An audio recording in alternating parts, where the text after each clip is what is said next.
नमस्ते, प्रणाम। और बस एक बात कहने आया हूँ। बहुत दिन बाद लाइव आया हूँ।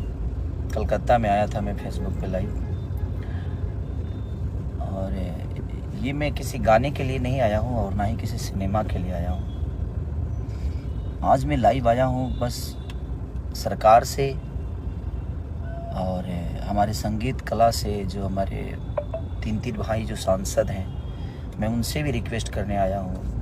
अपने माननीय मुख्यमंत्री हमारे नीतीश चाचा जी और तेजस्वी भैया या हमारे योगी जी, जितने भी हमारे जो हिंदी भाषा के लोग हैं, जो इस पद पे हैं कि वो सरकार से बात करके, हम लोग तो एक मनोरंजन के साधन है।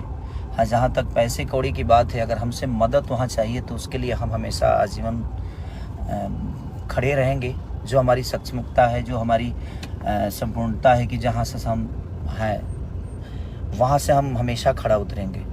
लेकिन जो तमिलनाडु में हमारे भाषा, हिंदी भाषा के लिए, लोगों के लिए हो रहा है, तो जो हिंदुस्तान का भाषा है, आज उसी हिंदुस्तान में हिंदी बोलने वालों पे इतनी बड़ी प्रतिबंध लग रही है, उनको मारा जा रहा है, काटा जा रहा है, जिसमें सबसे ज़्यादा संख्या हमारे यूपी बिहार के लोगों की है।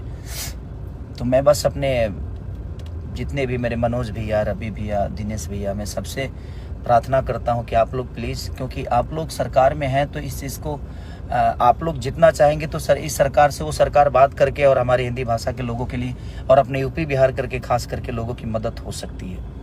हमारे नीतीश चाचा माननीय मुख्यमंत्री हैं आप, और तेजस्वी भैया उप मुख्यमंत्री हैं। आप सबसे मैं रिक्वेस्ट करना चाहता हूं कि प्लीज़ आप लोग चाहेंगे तो कम से कम ये जंग जो है बंद हो जाएगी, और उसका देन कहीं ना कहीं हम सभी हैं। क्योंकि अगर रोज़गार हमारे यूपी बिहार में इतनी होती तो शायद हमें दूसरे जगह जाने की ज़रूरत नहीं है। तो ये विषय नहीं है, बट धीरे धीरे सारी चीज़ें हो ही रही है और होगी। लेकिन अभी जो सिचुएशन है वो बहुत दयनीय है, बहुत निंदनीय है कि वो आज अपने ही देश में, अपने ही लोगों के द्वारा हिंदी बोलने पे इतनी प्रतिबंध है कि आप हिंदी बोलेंगे तो शायद उसके लिए आपको मारा जाएगा, काटा जाएगा। तो मैं सबसे, जो भी सरकार में है, उनसे रिक्वेस्ट कर रहा हूँ कि प्लीज़ आप लोग थोड़ा सा अगर ध्यान देंगे, क्योंकि आज आप लोगों को भी इस जनता ने ही बनाया है और यही जनता आज पीटी जा रही है। तो वो थोड़ा सा तकलीफ दे रहा है कि जिसको हमने चुना आज हमारे लिए कुछ नहीं कर पा रहे हैं। तो मैं तो सरकार में हुई नहीं, लेकिन मेरे तरफ से जो भी मदद होगी आप लोग बोलिए, मैं करने के लिए तैयार हूँ। लेकिन मैं